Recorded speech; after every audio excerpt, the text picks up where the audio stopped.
मैं धर दूंगा। बोली कौनो लफंगा तो यार काट के गर्दन धो दे। जिंदगी तेरे नाम करी, तेरी खातिर तो मैं मर जाऊंगा। ना दिल का ओपन गेट करूं, छोरे मैं तेरे हिट करूं। ना चाहिए कोई चांद मनेर, ना चाहिए कोई मुने सितारा। रानी हो हम बना ले तोहरा के दुल्हनिया। अच्छा अगर कौनो बोली तो हिला दे हम पटना रे रजधनिया। रानी को तेरा लाया मैं हाय लाल शरारा। नत तन्ने मारा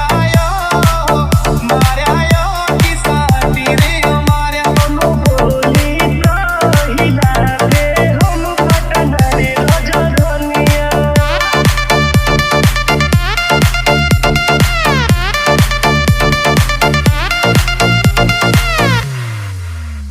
हम होई दिलदार जाने दिला जवार। मेरे दादा दादी वेट करे, कद बहू छोरे की आवेगी। तू राधा हो